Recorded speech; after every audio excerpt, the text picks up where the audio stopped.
All right. Try this a second time. Are we casting? I see something on the screen. Greetings and salutations. Can you hear me? Can you see me?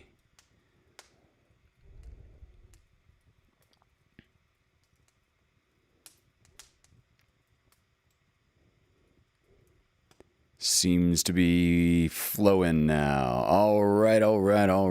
Excellent. Let's see. Meg Sampson is here. Hello, Meg. Christina. Emily Thatcher. Dari Mills. Got an Ask Hunter Anything question from Miss Dari this evening. Hello, Mom. Pam is here.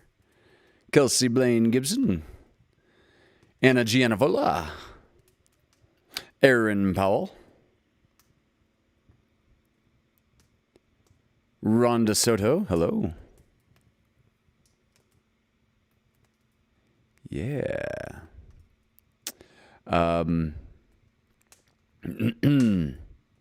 Yeah, it was a little odd for me also internally to not do shows last week. But I had a good change of pace and did something that was very worth doing. I was one of the main characters in an ambitious project for a friend of mine's country music album. The project was, I say ambitious because they shot 11 music videos over the course of 6 days. And I had a big role in 9 of the 11 videos. So yeah, it was a cool project and worth doing. Terry Smith, happy birthday, Terry. Happy recently belated birthday. It was Terry's birthday a few days ago.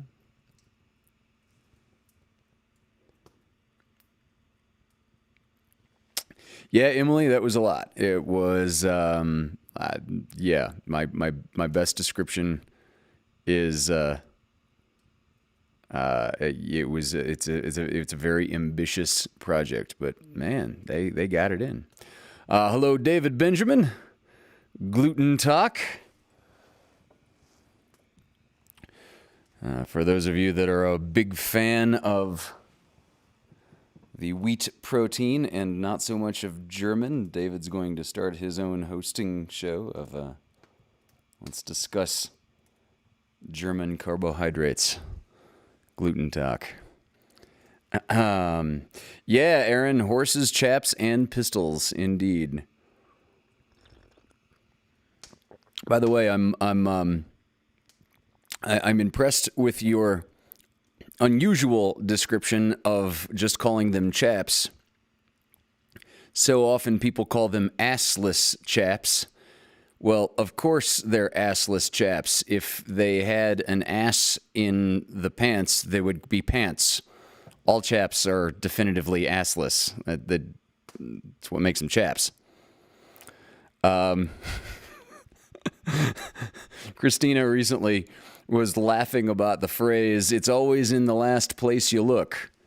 And she was laughing because, of course, it's in the last place you look. Otherwise, you would have kept looking if you hadn't found it. So, yeah, it's the last place you look. Then you're done looking. So, we began this... I see Paul is here. Melissa Catano is here. Hello. We began Fireside Tales once upon a time with Edgar Allan Poe during the month of October 2020. So,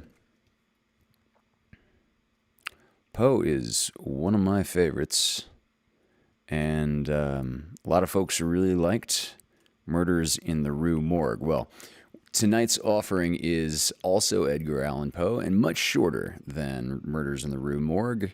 We're going to be able to do this. Oh, Paul beat me to the first F-bomb of the night. Did I miss that? How did I not see that?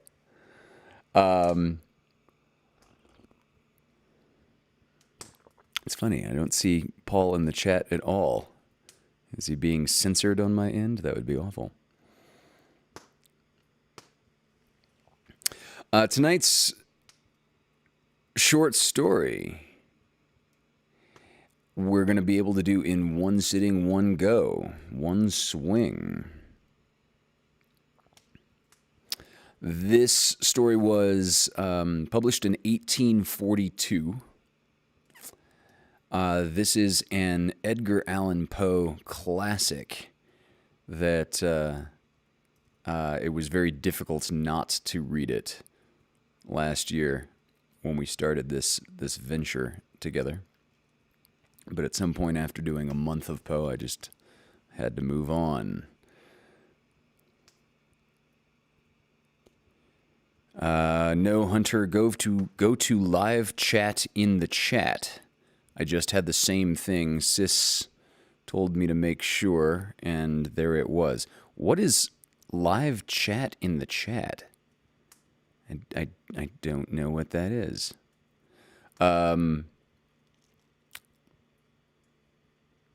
Is that something I should click on? Click on all messages are visible. Okay, where would I click that?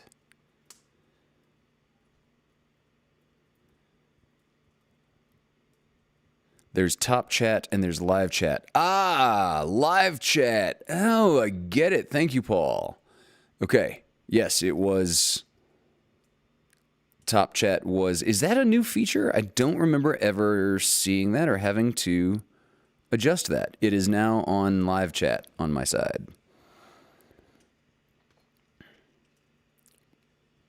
Yeah, got it. Thank you.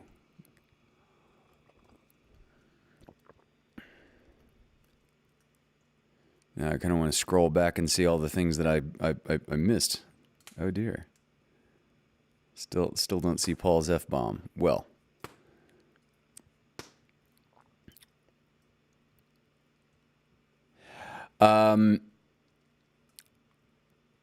So, going on. Yeah, Christina, no wonder you guys are missing things. That would be a pretty good component of why. Funny, because I've seen that in the replay. I've not noticed that in the actual live casts. Not terribly important and not to focus on or belabor. Yeah, and Aaron, I am drinking something like dandelion tea. It's kava tea. What is this one? It's like stress relief or calming or something like that. It just tastes nice. I don't know that it pales in comparison to the efficacy of the stress relief of the associated whiskey. However, as teas go, it's a solid one.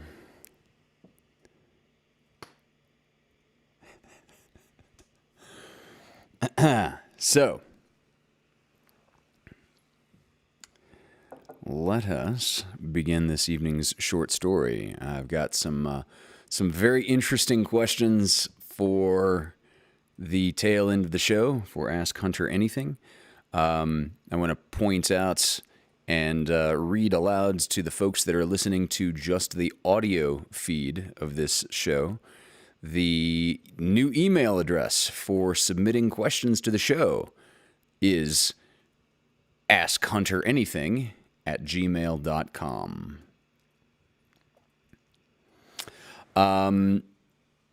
Also, I've been way too remiss historically to I need to more often point out the virtual tip jar down here in this corner, the Ven Pals, the Paymos. If you are able and so inclined, please drop something in. If not, let's just enjoy this story together regardless.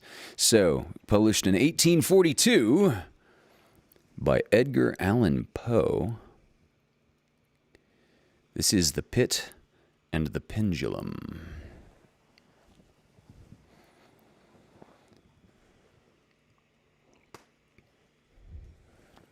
I was sick. Sick unto death with that long agony, and when they at length unbound me and I was permitted to sit, I felt that my senses were leaving me. The sentence, the dread sentence of death, was the last of distinct accentuation which reached my ears. After that, the sound of the inquisitorial voices seemed merged in one dreamy, indeterminate hum.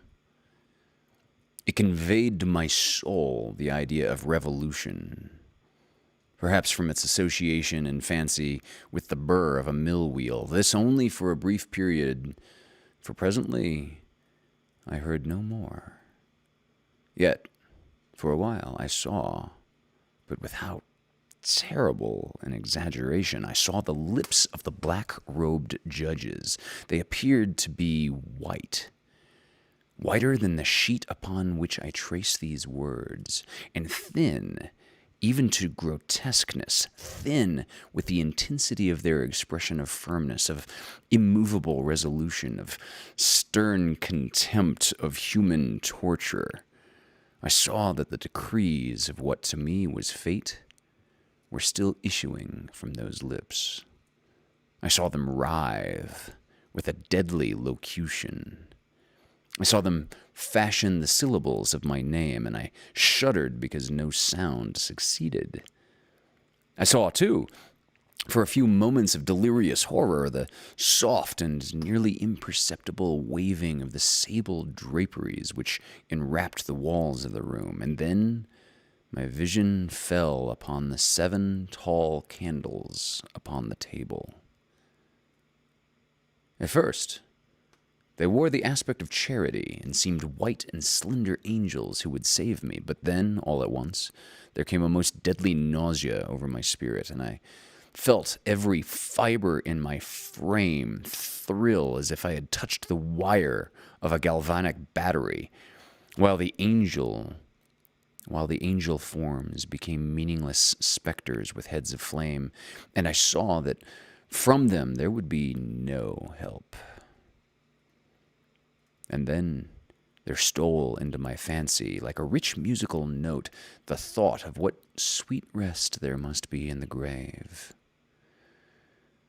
The thought came gently and stealthily, and it seemed long before it attained full appreciation. But just as my spirit came at length properly to feel and to entertain it, the figures of the judges vanished, as if magically from before me. The tall candles sank into nothingness. Their flames went out utterly. The blackness of darkness supervened. All sensations appeared swallowed up in a mad rushing descent, as of the soul into Hades, then silence and stillness. Night were the universe.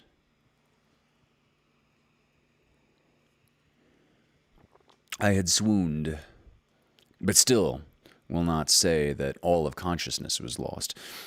What of it there remained I will not attempt to define or even to describe, yet all was not lost. Very suddenly there came back to my soul motion and sound, a tumultuous motion of the heart, and in my ears the sound of its beating. Then a pause in which all is blank. Then sound again, and motion, and touch, a tingling sensation pervading my frame. Then the mere consciousness of existence without thought, a condition which lasted long.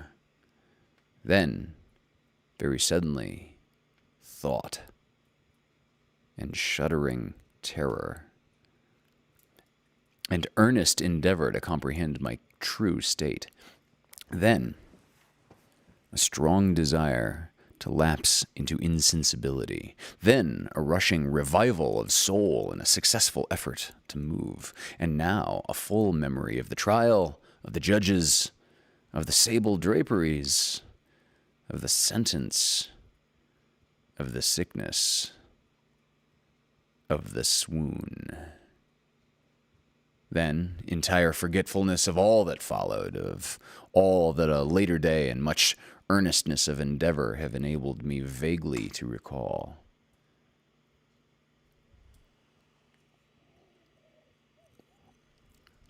So far, I had not opened my eyes. I felt that I lay upon my back unbound. I reached out my hand, and it fell heavily upon something damp and hard. There, I suffered it to remain for many minutes while I strove to imagine where and what I could be. I longed, yet dared not to employ my vision. I dreaded the first glance at objects around me. It was not that I feared to look upon things horrible, but that I grew aghast lest there should be nothing to see. At length, with a wild desperation at heart, I quickly opened my eyes. My worst thoughts then were confirmed. The blackness of eternal night encompassed me. I struggled for breath. The intensity of the darkness seemed to oppress and stifle me. The atmosphere was intolerably close. I still lay quietly and made effort to exercise my reason. I brought to mind the inquisitorial proceedings and attempted from that point to deduce my real condition. The sentence had passed, and it appeared to me that a very long interval of time had since elapsed. Yet not for a moment did I suppose myself actually dead. Such a supposition, notwithstanding what we read in fiction, is altogether inconsistent with real existence.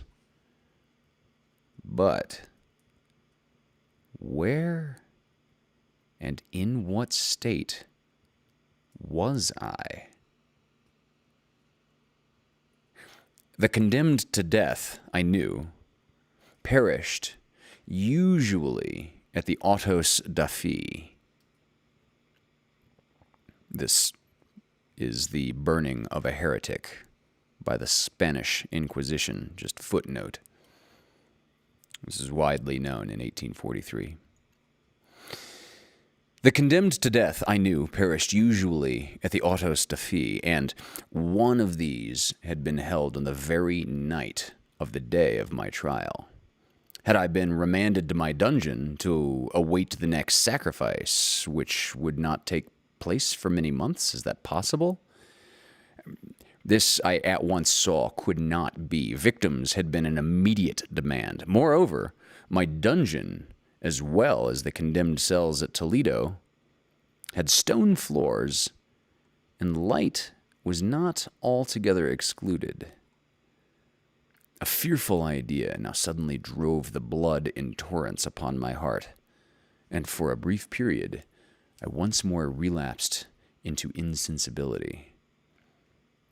Upon recovering, I at once started to my feet, trembling convulsively in every fiber. I thrust my arms wildly above and around me in all directions. I felt nothing, yet dreaded to move a step, lest I should be impeded by the walls of a tomb. Perspiration burst from every pore and stood in cold, big beads upon my forehead. The agony of suspense grew at length intolerable, and I cautiously moved forward with my arms extended, and my eyes straining from their sockets in the hope of catching some faint ray of light. I proceeded for many paces, but still all was blackness and vacancy. I breathed more freely. It seemed evident that mine was not, at least, the most hideous of fates. And now, as I still continued to step cautiously onward, there came thronging upon my recollection 1,000 vague rumors of the horrors of Toledo. The dungeons there had been strange things narrated. Fables, I had always deemed them, but yet strange and too ghastly to repeat save in a whisper. Was I left to perish of starvation in this subterranean world of darkness? Or what fate, perhaps even more fearful, awaited me?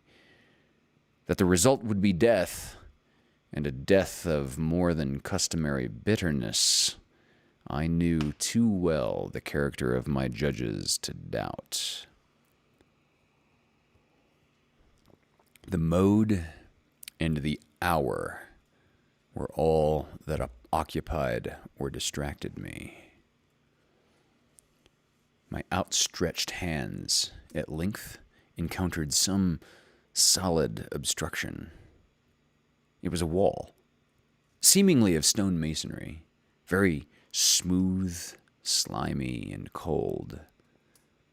I followed it up, stepping with all the careful distrust with which certain antique narratives had inspired me. This process, however, afforded me no means of ascertaining the dimensions of my dungeon, as I might make its circuit and return to the point whence I set out without being aware of the fact. So perfectly uniform seemed the wall. I therefore sought the knife which had been in my pocket when led into the inquisitorial chamber, but it was gone. My clothes had been exchanged for a wrapper of coarse serge.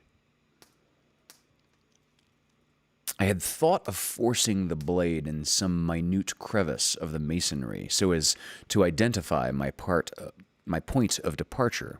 The difficulty, nevertheless, was but trivial, although, in the disorder of my fancy, it seemed at first insuperable. I tore a part of the hem from the robe and placed the fragment at full length and at right angles to the wall. In groping my way around the prison, I could not fail to encounter this rag upon completing the circuit. So, at least I thought. But I had not counted upon the extent of the dungeon or upon my own weakness. The ground was moist and slippery. I staggered onward for some time when I stumbled and fell. My excessive fatigue induced me to remain prostrate, and sleep soon overtook me as I lay. Upon awakening and stretching forth an arm, I found beside me a loaf and a pitcher with water. I was too much exhausted to reflect upon this circumstance, but ate and drank with avidity. Shortly afterward, I resumed my tour around the prison, and with much toil, came at last upon the fragment of the serge. Up to the period when I fell, I had counted 52 paces, and upon resuming my walk, I had counted 48 more when I arrived at the rag.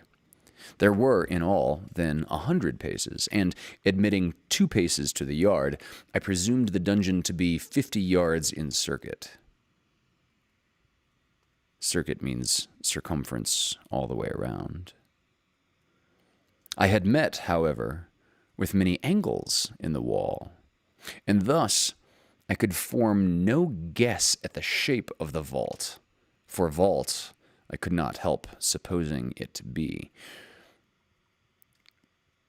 I had little object, certainly no hope, in these researches, but a vague curiosity prompted me to continue them. Quitting the wall, I resolved to cross the area of the enclosure. At first I proceeded with extreme caution, for the floor, although seemingly of solid material, was treacherous with slime. At length, however, I took courage and did not hesitate to step firmly, endeavoring to cross in as direct a line as possible. I had advanced some 10 or 12 paces in this matter when the remnant of the torn hem of my robe became entangled between my legs. I stepped on it and fell violently on my face. In the confusion attending my fall, I did not immediately apprehend a somewhat startling circumstance, which yet, in a few seconds afterward, and while I still lay prostrate, arrested my attention. It was this.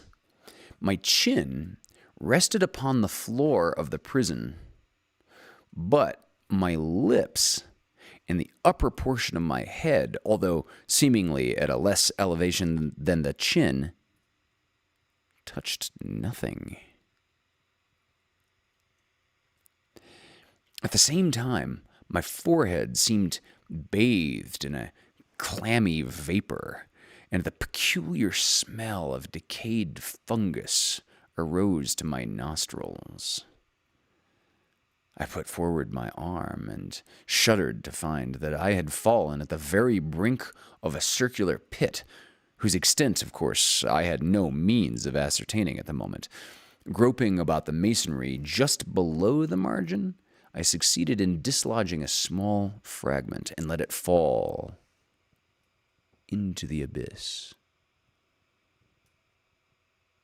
For many seconds, I hearkened to its reverberations as it dashed against the sides of the chasm in its descent. At length, there was a sullen plunge into water, succeeded by loud echoes.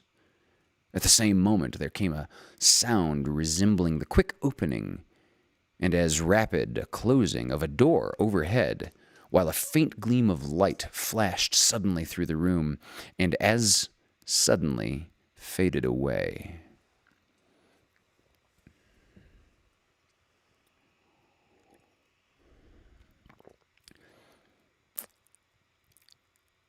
I clearly saw the doom which had been prepared for me, and congratulated myself upon the timely accident by which I had escaped. Another step before my fall, and the world had seen me no more. And the death just avoided was of that very character which I had regarded as fabulous and frivolous in the tales respecting the Inquisition. To the victims of its tyranny, there was the choice of death with its direst physical agonies, or death with its most hideous moral horrors. I had been reserved for the latter. By long suffering, my nerves had been unstrung until I trembled at the sound of my own voice, and had become in every respect a fitting subject for the species of torture which awaited me. Shaking in every limb, I groped my way back to the wall, resolving there to perish rather than risk the terrors of the wells, of which my imagination now pictured many in various positions about the dungeon. In other conditions of mind, I might have had courage to end my misery at once by a plunge into one of these abysses, but now I was the veriest of cowards. Neither could I forget what I had read of these pits, that the sudden extinction of life formed no part of their most horrible plan. Agitation of spirit kept me awake for many long hours, but at length I again slumbered. Upon arousing, I found by my side, as before, a loaf and a pitcher of water. A burning thirst consumed me, and I emptied the vessel at a draught. It must have been drugged, for scarcely had I drunk before I became irresistibly drowsy. A deep sleep fell upon me, a sleep like that of death. How long it lasted, of course, I know not, but when once again I opened my eyes, the objects around me were visible. By a wild, sulfurous luster, the origin of which I could not at first determine, I was enabled to see the extent and aspect of the prison. In its size, I had been greatly mistaken. The whole circuit of its walls did not exceed 25 yards. For some minutes, this fact occasioned me a world of vain trouble. Vain indeed, for what could be of less importance under the terrible circumstances which environed me than the mere dimensions of my dungeon? But my soul took a wild interest in these trifles, and I busied myself in endeavors to account for the error I had committed in my measurement. The truth, at length, flashed upon me. In my first attempt at exploration, I had counted 52 paces up to the period when I fell. I must then have been within a pace or two of the fragment of cloth. In fact, I had nearly performed the circuit of the vault. I then slept, and upon awakening, I must have returned upon my steps, thus supposing the circuit nearly double what it actually was. My confusion of mind prevented me from observing that I began my tour with the wall to the left and ended it with the wall to the right. I had been deceived, too, in respect to the shape of the enclosure. In feeling my way, I had found many angles, and thus deduced an idea of great irregularity. So potent is the effect of total darkness upon one arousing from lethargy of sleep. The angles were simply those of a few slight depressions or niches at odd intervals. The general shape of the prison was square.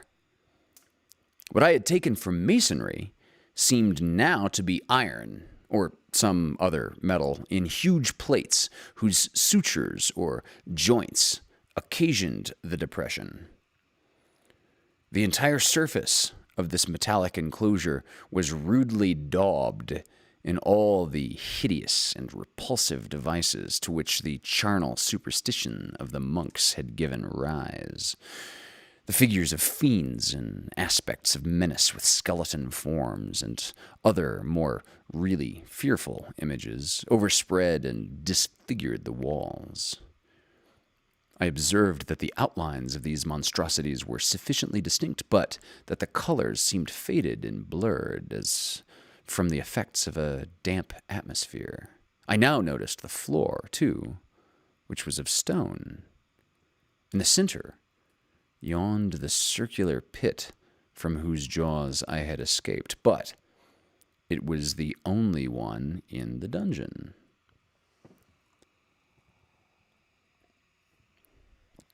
All this I saw indistinctly, and by much effort, for my personal condition had been greatly changed during slumber. I now lay upon my back and at full length on a low framework of wood. To this I was securely bound by a long strap. It passed in many convolutions about my limbs and body, leaving at liberty only my head and my left arm to such extent that I could, by dint of much exertion, supply myself with food from an earthen dish which lay by my side on the floor. I saw to my horror that the pitcher had been removed. I say to my horror, for I was consumed with intolerable thirst. This thirst, it appeared to be the design of my persecutors to stimulate, for the food in the dish was meat, pungently seasoned. Looking upward, I surveyed the ceiling of my prison. It was some 30 or 40 feet overhead and constructed much as the side walls. In one of its panels, a very singular figure riveted my whole attention. It was the painted figure of Time, as he is commonly represented, save that, in lieu of a scythe, he held what, at a casual glance, I supposed to be the pictured image of a huge pendulum, such as we see on antique clocks. There was something, however, in the appearance of this machine which caused me to regard it more attentively. While I gazed directly upward at it, for its position was immediately over my own, I fancied that I saw in it motion. In an instant afterward, the fancy was confirmed. Its sweep was brief and, of course, slow. I watched it for some minutes, somewhat in fear, but more in wonder. Wearied at length with observing its dull movement, I turned my eyes upon the other objects in the cell. A slight noise attracted my notice, and looking to the floor, I saw several enormous rats traversing it. They had just issued from the well, which lay just within view to my right. Even then, while I gazed, they came up in troops, hurriedly, with ravenous eyes, allured by the scent of the meat. From this, it required much effort and attention to scare them away. It might have been half an hour, perhaps even an hour, for I could take but imperfect note of time, before I again cast my eyes upward. Then, what I then saw confounded and amazed me. The sweep of the pendulum had increased in extent by nearly a yard. As a natural consequence, its velocity was also much greater. But what mainly disturbed me was the idea that it had perceptibly descended. I now observed, with what horror it is needless to say, that its neither extremity was formed of a crescent of glittering steel, about a foot in length from horn to horn, the horns upward, and the under edge evidently as keen as that of a razor. Like a razor also, it seemed massive and heavy, tapering from the edge into a solid and broad structure above. It was attached to a weighty rod of brass, and the whole hissed as it swung through the air. I could no longer doubt the doom prepared for me by monkish ingenuity in torture.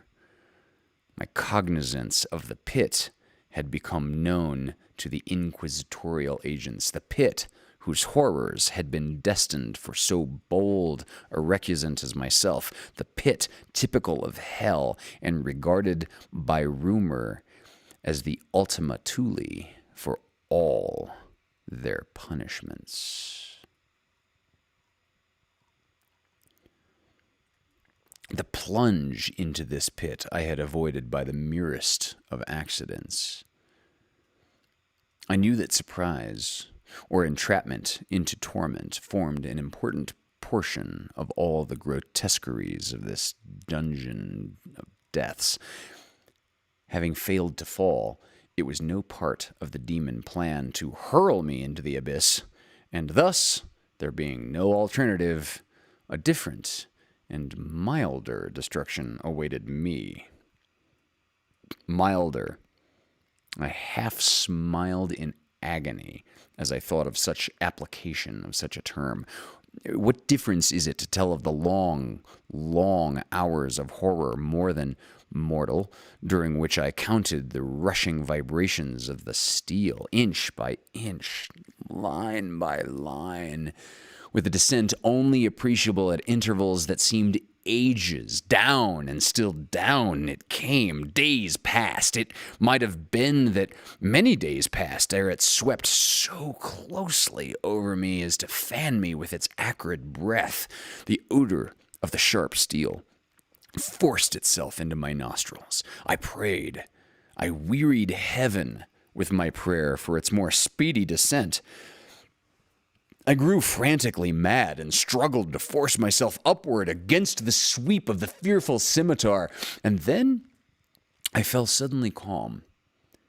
and lay smiling at the glittering death, as a child at some rare bauble.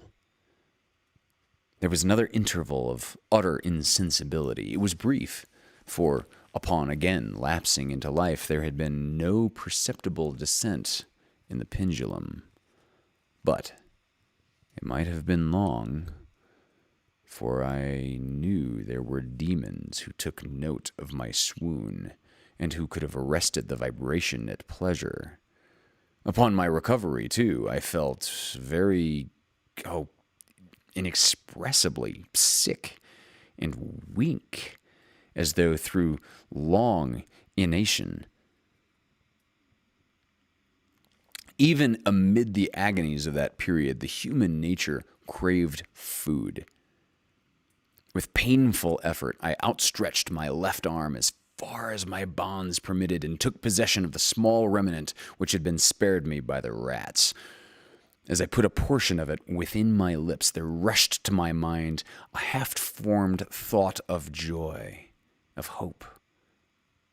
Yet, what business had I with hope? It was, as I say, a half-formed thought. Man has many such, which are never completed. I felt that it was of joy, of hope, but felt also that it had perished in its formation. In vain I struggled to perfect, to regain it. Long suffering had nearly annihilated all my ordinary powers of mind. I was an imbecile, an idiot. The vibration of the pendulum was at right angles to my length. I saw that the crescent was designed to cross the region of the heart. It would fray the serge of my robe. It would return and repeat its operations again and again. Notwithstanding its terrifically wide sweep, some 30 feet or more, and the hissing vigor of its descent, sufficient to sunder these very walls of iron, still, the fraying of my robe would be all that for several minutes it would accomplish. And at this thought I paused. I dared not go further than this reflection. I dwelt upon it with a pertinacity of attention, as if, in so dwelling, I could arrest here the descent of the steel. I forced myself to ponder upon the sound of the crescent as it should pass across the garment, upon the peculiar thrilling sensation which the friction of cloth produces on the nerves. I pondered upon all this frivolity until my teeth were on edge. Down, steadily down, it crept. I took a frenzied pleasure in contrasting its downward with its lateral velocity, to the right, to the left, far and wide, with the shriek of a damned spirit, to my heart with the stealthy pace of a tiger. I alternately laughed and howled as the one or the other idea grew predominant. Down, certainly, restlessly, down. It vibrated within 3 inches of my bosom. I struggled violently, furiously, to free my left arm. This was free only from the elbow to the hand. I could reach the latter from the platter beside me to my mouth with great effort, but no further. Could I have broken the fastenings above the elbow, I would have seized and attempted to arrest the pendulum. I might as well have attempted to arrest an avalanche. Down. Still unceasingly. Still inevitably. Down. I gasped and struggled at each vibration. I shrunk convulsively at its every sweep. My eyes followed its outward or upward whirls with eagerness of the most unmeaning despair. They closed themselves spasmodically at the descent, although death would have been a relief. Oh, how unspeakable. Still, I quivered in every nerve to think how slight a sinking of the machinery would precipitate that keen, glistening axe upon my bosom. It was hope that prompted the nerve to quiver, the frame to shrink. It was hope, the hope that triumphs on the rack, that whispers to the death condemned even in the dungeons of the Inquisition. I saw that some 10 or 12 vibrations would bring the steel in actual contact with my robe. And with this observation, there suddenly came over my spirit all of the keen, collected calmness of despair. For the first time during many hours, or perhaps days, I thought. It now occurred to me that the bond which enveloped me was unique. I was tied by no separate cord. The first stroke of the razor-like crescent athwart any portion of the band would so detach it that it may be unwound from my person by means of my left hand. But how fearful in that case the proximity of the steel, the result of the slightest struggle, how deadly. Was it likely, moreover, that the minions of the torturer had not foreseen and provided for this possibility? Was it probable that the bondage crossed my bosom in the track of the pendulum? Dreading to find my faint and, as it seemed, my last hope frustrated, I so far elevated my head as to obtain a distinct view of my breast. The bond enveloped my limbs and body close in all directions, save in the path of the destroying crescent. Scarcely had I dropped my head back into its original position when there flashed upon my mind what I cannot better describe than as the unformed half of that idea of deliverance to which I have previously alluded, and of which a small part only floated indeterminately through my brain when I raised food to my burning lips. The whole thought was now present, feeble, scarcely sane, scarcely definite, but still entire. I proceeded at once with the nervous energy of despair to attempt its execution. For many hours, the immediate vicinity of the low framework upon which I lay had been literally swarming with rats. They were wild, bold, ravenous, their red eyes glaring upon me as if they waited but for motionlessness on my part to make me their prey. To what food, I thought, have they been accustomed in the well? They had devoured, in spite of all my efforts to prevent them, all but a small remnant of the contents of the dish. I had fallen into an habitual seesaw, or wave of the hand about the platter, and at length the unconscious uniformity of the movement deprived it of the effect. In their voracity, the vermin frequently fastened their sharp fangs in my fingers. With the particles of the oily and spicy viand which now remained, I thoroughly rubbed the bondage wherever I could reach it. Then, raising my hand from the floor, I lay breathlessly still. At first, the ravenous animals were startled and terrified at the change, at the cessation of movement. They shrank alarmedly back. Many sought the well. But this was only for a moment. I had not counted in vain upon their voracity. Observing that I remained without motion, one or two of the boldest leapt upon the framework and smelled at the bonds. This seemed the signal for a general rush. Forth from the well they hurried in fresh troops. They clung to the wood. They overran it. They leapt in hundreds upon my person.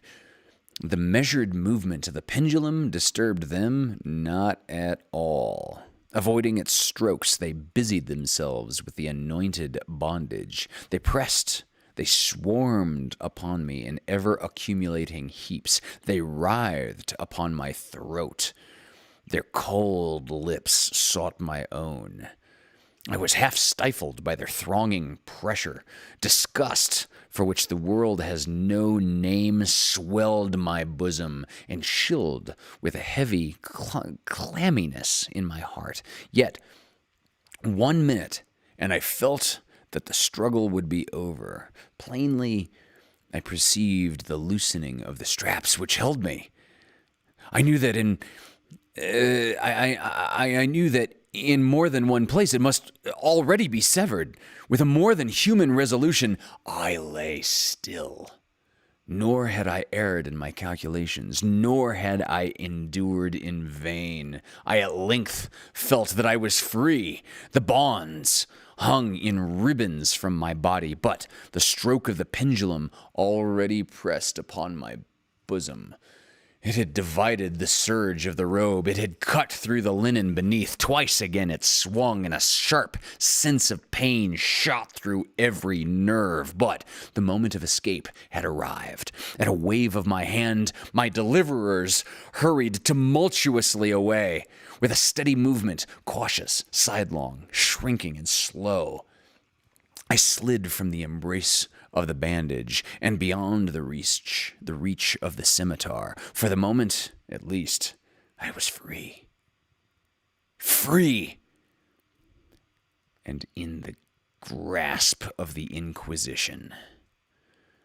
I had scarcely stepped from my wooden bed of horror upon the stone floor of the prison when the motion of the hellish machine ceased, and I beheld it drawn up by some invisible force through the ceiling. This was a lesson which I took desperately to heart. My every motion was undoubtedly watched. Free. I had but escaped death in one form of agony, to be delivered unto one worse than death in some other. With that thought, I rolled my eyes nervously around on the barriers of iron that hemmed me in.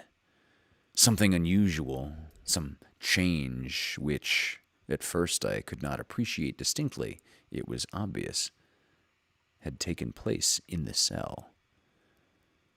For many minutes of a dreamy and trembling abstraction, I busied myself in vain, unconnected conjecture.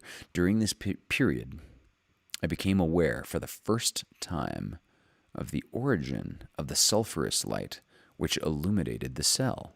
It proceeded from a fissure about half an inch in width, extending entirely around the prison at the base of the walls, which thus appeared and were completely separated from the floor.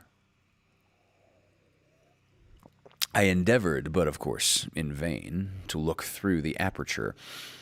As I rose from the attempt, the mystery of the alteration in the chamber broke at once upon my understanding. I have observed that, although the outlines of the figures upon the walls were sufficiently distinct, yet the colors seemed blurred and indefinite. These colors had now assumed and were momentarily assuming a startling and most intense brilliancy that gave to the spectral and fiendish portraitures an aspect that might have thrilled even firmer nerves than my own. Demon eyes of a wild and ghastly vivacity glared upon me in 1,000 directions where none had been visible before, and gleamed with the lurid luster of a fire that I could not force my imagination to regard as unreal. Unreal. Even while I breathed, there came to my nostrils the breath of the vapor of heated iron.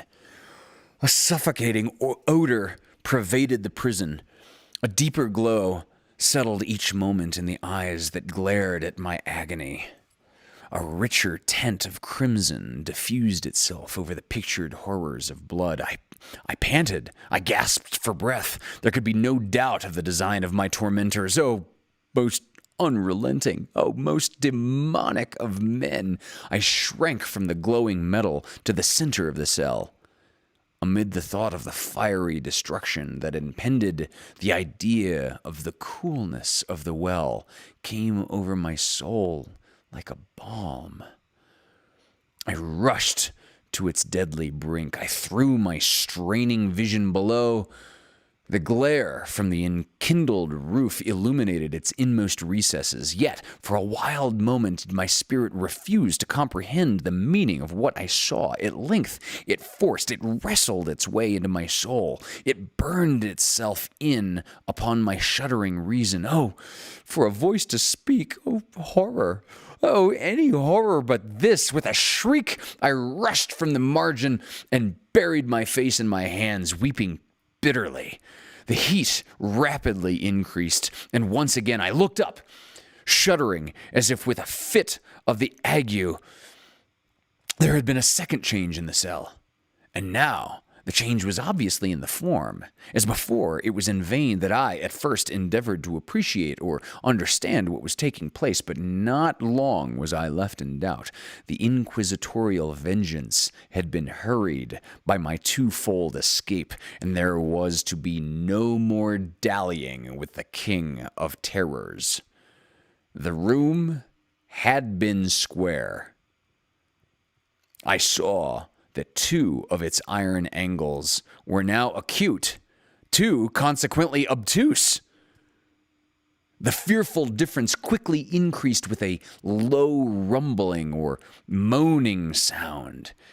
In an instant, the room had shifted its form into that of a rectangle, but the alteration stopped not here. I neither hoped nor desired it to stop. I could have clasped the red walls to my bosom as a garment of eternal peace. Death, I said, any death but that of the pit.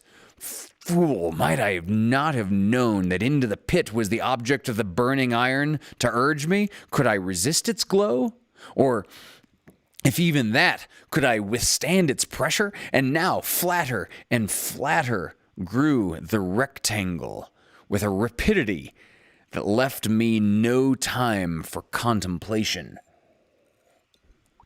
Its center, and of course its greatest width, came just over the yawning gulf. I shrank back, but the closing walls pressed me restlessly onward. At length, from my seared and writhing body, there was no longer an inch of foothold on the firm floor of the prison.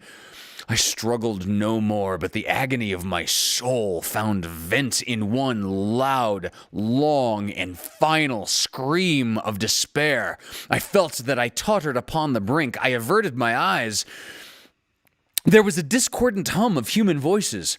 There was a loud blast, as of many trumpets. There was a harsh grating, as of 1,000 thunders. The fiery walls rushed back. An outstretched arm caught my own as I fell, fainting into the abyss. It was that of General LaSalle. The French army had entered Toledo. The Inquisition was in the hands of its enemies.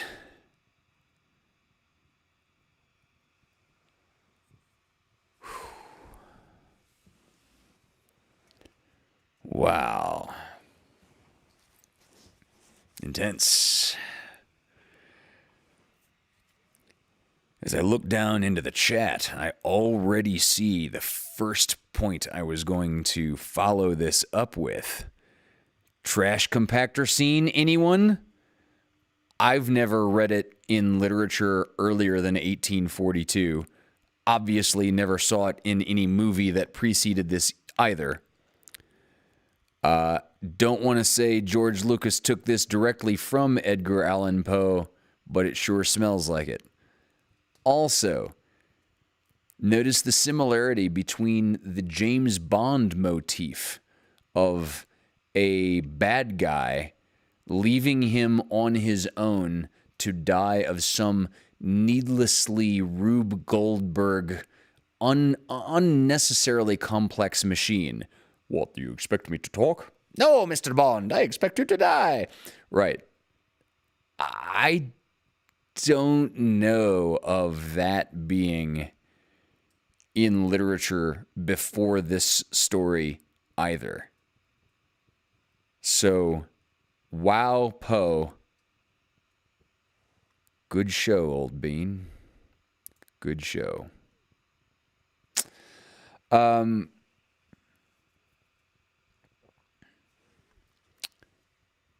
mom had a couple of notes that I wanted to touch back on. And one of them was something that quite caught me quite by surprise. Let's see. Ultima Thule. In classical and medieval literature, Ultima Thule acquired a metaphorical meaning of any distant place located beyond the borders of the known world. You know, on maps, they would write, "Beyond here be dragons." That could represent the Ultima Thule. Yes, indeed, Jeremy. Start the unnecessarily slow dipping mechanism. Yeah, precisely. So being that I'm a big fan of astronomy and astrophysics, here's something that Mom submitted to me as a little note that I was previously unaware of. Mom wrote, "Not related to the story, but I came across the following info and thought you might enjoy," and I quoted from the source. Here's the quote. "The Kuiper Belt object, formerly known as 2014 MU69, later known as Ultima Thule." I've heard of the object. To my mind, it's always been called Ultima Thule, at least since it was discovered in 2014, has been renamed again. Its new name is Arrokoth, and I may be mispronouncing that terribly, Arrokoth. Mom continues, "I had really liked the name Ultima Thule for an object on the fringes of our solar system, the most distant object ever to be visited by an earthly spacecraft. The name is a mythological reference to a faraway, mysterious land, some place distant and cold. The craft that visited it was, of course, New Horizons, the same craft that gave us the amazing images of Pluto in 2015. Following its Pluto encounter, so once it had passed Pluto and gone out even further, New Horizons was pushing on into the Kuiper Belt, aiming toward an object known originally as 2014 MU69, when the space scientists, astrophysicists, and the public decided it needed a new name. Shortly before the New Horizons encounter on January 1st, 2019, they chose the name Ultima Thule. Then, now here is just completely shockingly new information for me. Wow, I did not know this. Then a reporter at Newsweek pointed out that the Nazi Party had used the phrase Ultima Thule to refer to the mythical homeland of the Aryan people. Boy, how are you going to screw up a term worse than find out that it was associated with Nazis? The term apparently remains in use by modern alt-right groups. Now the object has a new name again. The name is now Arrokoth. Earlier disclaimer for how I may be butchering this pronunciation, which means sky in the Powhatan and Algonquin languages. NASA held a naming ceremony in Washington, D.C. on November 12th, 2019, to give 2014 MU69 its new official name, Arrokoth. The name was chosen based on the local Native American culture in Maryland, where the New Horizons Mission Control Center is based. Yeah, so, all right, that's new on me. I think I'm going to just glance quickly back through the chat and then move on to a brief segment of Ask Hunter Anything.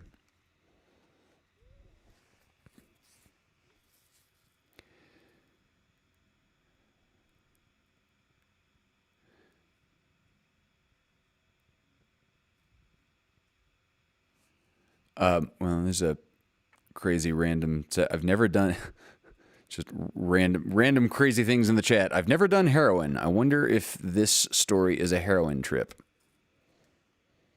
Plausible. Terry Smith. Nobody expects the Spanish Inquisition. Thank you for the Monty Python reference. David Benjamin saying Toledo, Ohio is a pretty terrible place. Terry Smith then saying Toledo, Spain is gorgeous. David says, unless you run into the Inquisition, I'm guessing. Yes, indeed. Yes, indeed.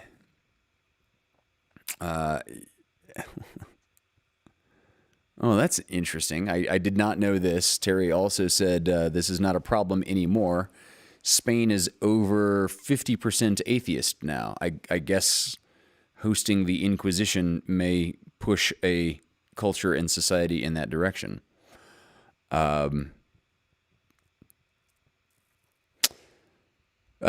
we scroll down. David's referring to the end of the story. Is he in the Death Star trash compactor? Yeah, well, yeah, there you go. Yeah.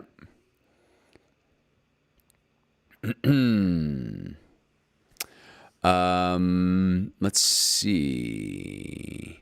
Hunter, this is from David Benjamin. Hunter, have you seen the, quote, if the moon were only 1 pixel, unquote, solar system map at joshworth.com? No, I have not seen that. I'm curious. I would be curious to see that. Is the point of the thing scale? So we're going to look at a screen of some particular dimensions, and we're just going to calibrate the moon to be 1 pixel, and then everything else, like all the other distances, are at scale. Is that what it's going for? I could see two things. One, I could imagine it's illustrating scale of distances between objects, and then I could also see it illustrating how large something like the Earth is. It's a side-scrolling map. Okay, scale is the point. Scale of distances between things or distances of size of things in the solar system would be my follow-up.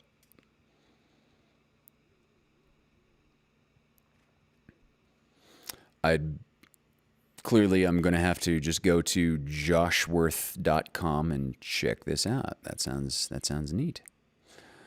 Okay, so a few questions I've gotten over the course of the last, since the previous show. I had a question from B, who is an almost 15-year-old biology student. They're studying genetics, they're studying DNA, they're studying inherited traits, and apparently the textbook has a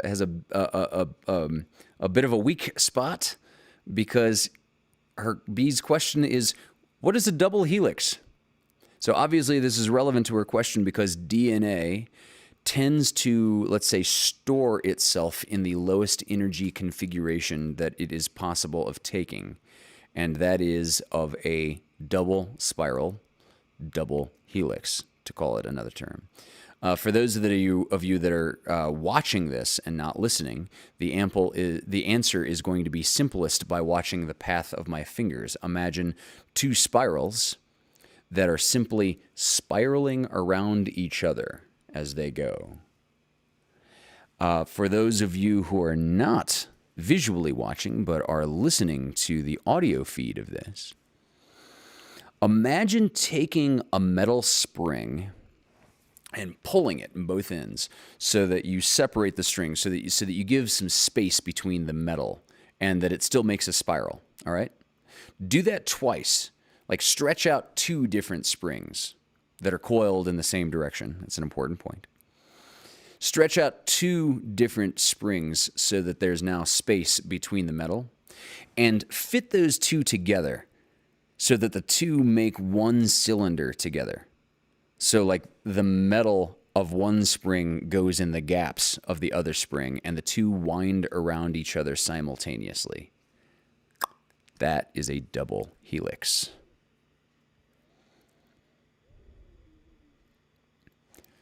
Hello, Harleem161. Thank you for joining us. Doing quite well.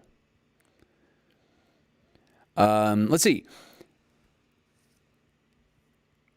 Bay Zephyrina Bagshaw, my 7-year-old goddaughter, asked, "What is a hinge?"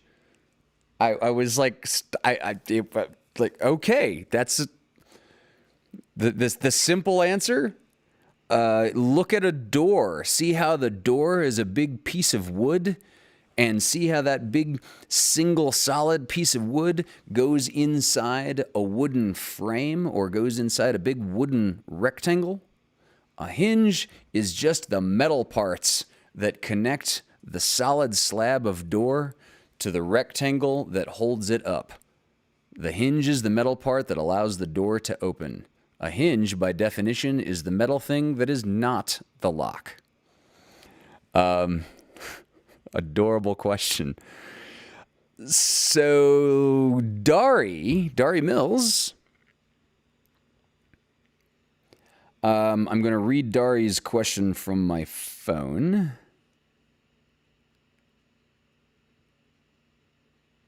Let's see. Dari's question. Here we go.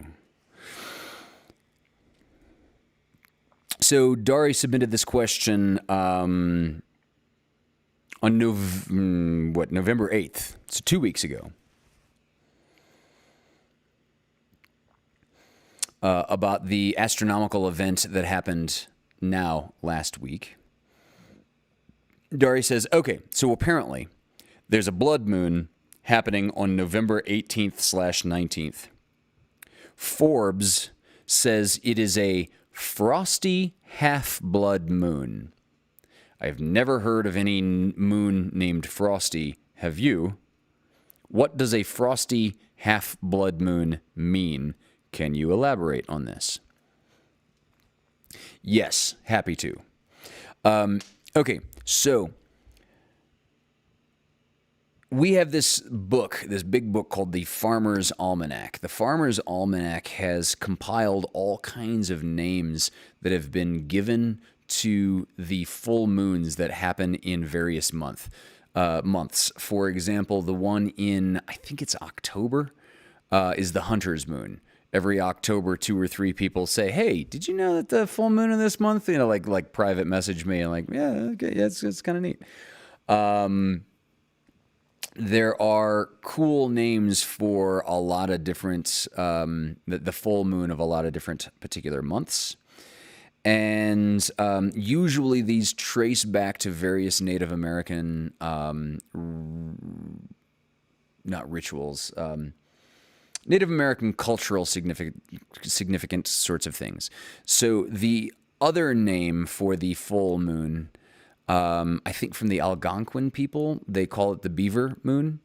And I'm unclear as to if they call it this because this is when beavers become quite active and start coming out and building dams, or if it's because that's when you go out and most successfully hunt, trap, and kill beavers because of the same. Either way, sometimes the full moon of November is called the Beaver Moon. Sometimes the full moon of November is just called the Frosty Moon. But if you want a more complete list of why we call the moons of different months different names, check out the Old Farmer's Almanac. Now, some types of moon in the description have color associated, some do not. There's a blue moon, there is a blood moon. I'll tell you what the difference is here. So the original definition to blue moon, as I recall, is when we're talking about seasons, regardless of culture, different cultures agree that there are typically 4 seasons on the earth. They're most often being 1 moon per month. A 12-month year is divided up into 4 3-month seasons. So the original definition for a blue moon was a season that had 4 full moons in it. Now, more colloquially, we typically refer to a blue moon as being as when there is a month with 2 full moons in it. So the moon goes through 29.5 day cycles, and most of the months of our calendar have more than 29.5 days in them. So sometimes, rarely, we will get a month that will have a full moon at the beginning of it and a full moon at the end of it. That second blue moon, or excuse me, that second full moon happening at the end of that month, we call that a blue moon. It has nothing to do with color. It just means occasional is what it kind of comes down to. A blood moon, by contrast, is describing something because of color. So what's happening with a blood moon is we have a phenomenon we'll call a lunar eclipse. This is when the sun, the earth, the moon are all in one line. And so the earth is passing between the moon and the sun.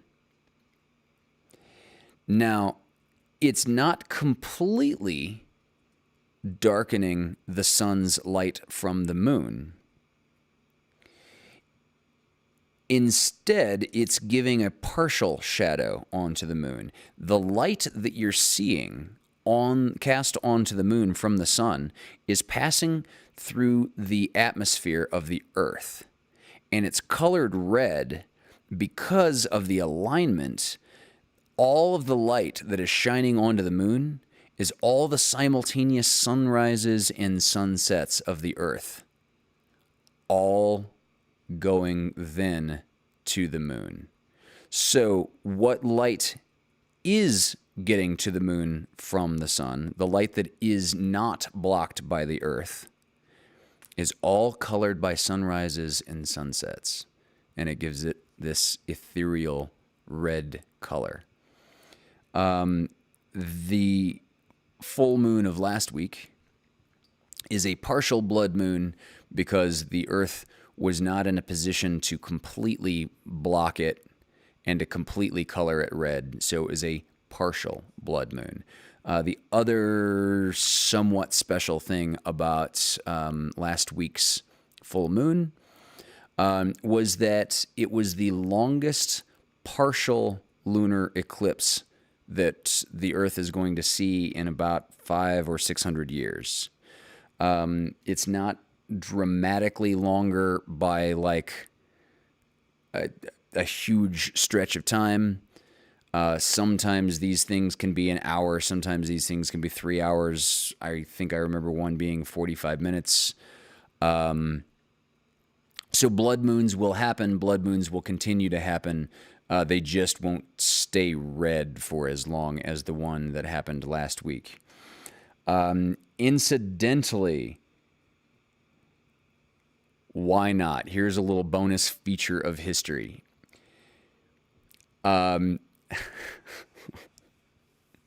Okay, look, if you didn't have if reason to dislike Christopher Columbus before, here's a pretty compelling one.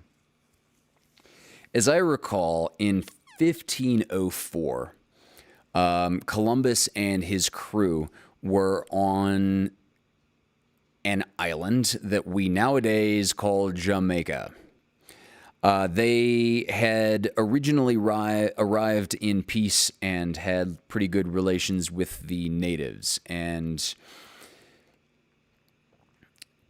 I'm not privy to the details, but evidently, after being there for a while, Columbus's crew robbed several of the natives and murdered a handful of them. As a result of this, the natives stopped, quite understandably, helping Columbus and his crew find food and supplies. So, food was running a bit thin, and Columbus had an almanac with him, a European almanac that mathematically predicted all the astronomical events such as blood moons. And there was one coming that he knew very well from his almanac. He told the local natives that their God, the Christian God, was better than the local native God, and that the Christian God was going to punish the natives if any of Columbus's crew starved or went hungry. And as evidence for this,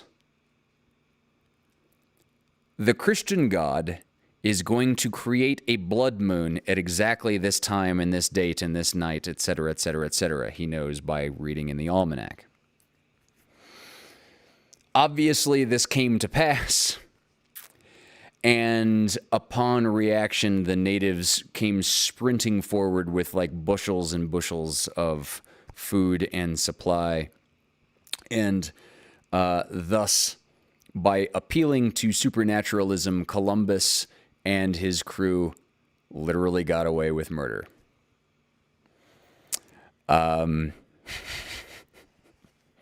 Wow, this can't be the last point I make for the night. So let me let me go through the chat and find a better note to end it on.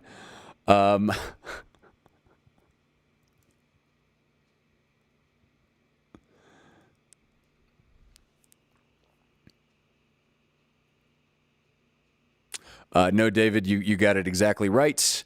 The Earth will cast a stronger shadow and a weaker shadow, and the blood moon is produced when the weaker shadows, which are all, as I did previously previously described, when the weaker shadows are all colored by the collective sunrises and sunsets that encircle the Earth.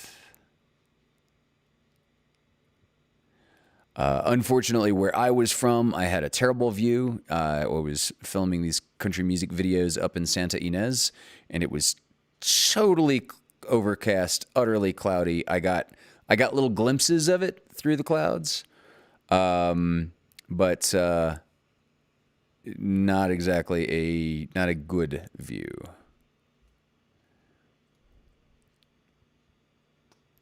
Why do beavers build dams anyway? Oh, well. Let's talk more about cute little beavers. No, that's good. So, I mean, we can look at their resultant behavior, and that evolution is going to shape them to do this better and better and better. So, yeah, Dari, to answer your question more thoroughly, a frosty moon is just a name interchangeable with calling it a beaver moon. There's absolutely nothing frosty about the moon in this in this nomenclature. No.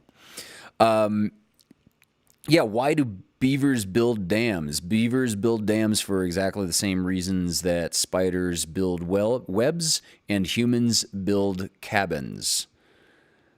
We, in no small part, survive and reproduce because of our ability to do these things.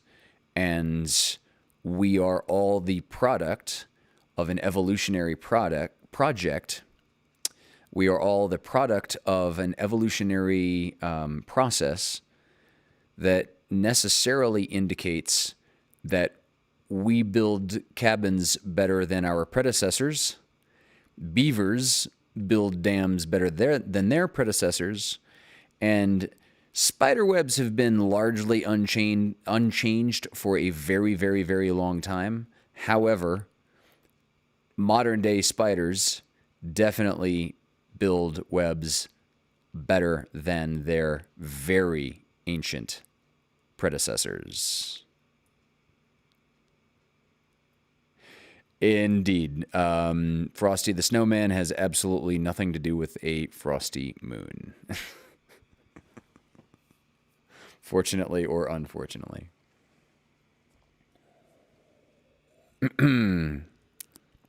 Let's see. Oh, this was funny. Why did they call him? Okay, this was a. There was a thing in here in tonight's story. Let's see if I can find the sentence. Locut.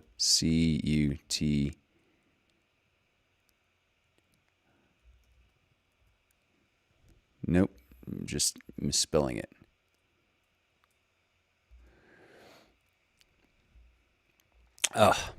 Cannot find it. There was a word in tonight's story that had the same etymology as interlocutor. Was it locutus? It was locutus? No? Ah, well. Not going to belabor the... locution! Okay, I just found the word. Locution was the word. He's talking about his Inquisition judges. I saw that the decrees of what to me was fate were still issuing from those lips, the lips of the judges. I saw them writhe with a deadly locution. I saw them fashion the syllables of my name, and I shuddered because no sound succeeded.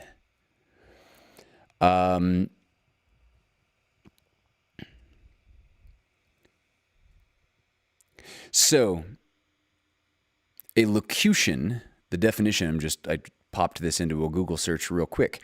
A locution is a word or phrase, especially with regard to style or idiom. Two people engaged in a dialogue are interlocutors. Locutus of Borg is a great name for a spokesman. So, on the one hand, it might seem to somehow self-defeat the hive mind mentality of the Borg to give anyone a particular individual role or identification. On the other hand, it was relevant to their efficiency of assimilation that they had a spokesman.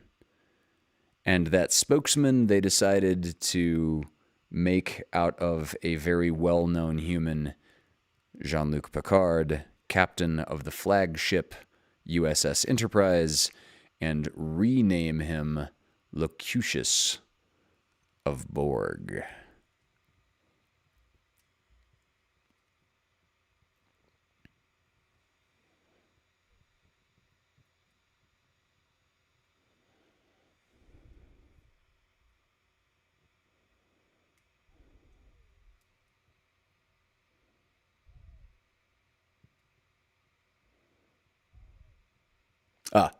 Yeah, I'm just now going back up. I'm seeing more of Christina's stuff. Okay, so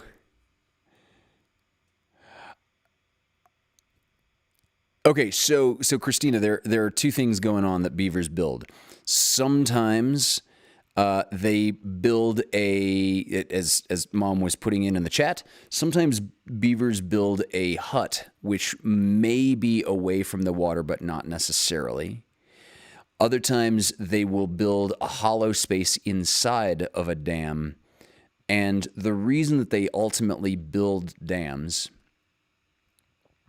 is that they turn a little piece of a stream or a little brook into a very small pond. And why is this? Well, this area will make water a little deeper, and fish will gather all the resources that they might get out of a flowing river. They've got a larger chance to now go out and collect, because the flowing river is not necessarily entirely blocked, but the flow of the river is slowed by the structure that they build. So beavers build dams kind of as an obstruction to slow the flow of water, that they may gather resources that otherwise would have just totally floated by them. And sometimes they live in them. Frequently, in fact.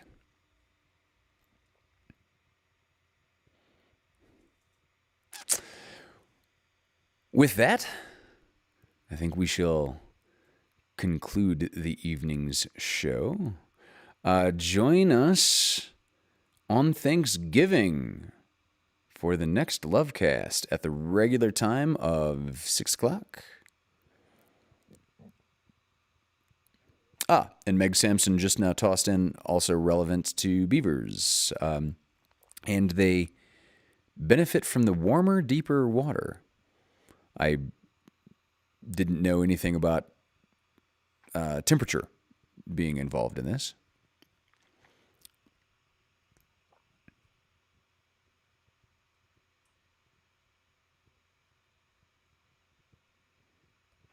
Yeah.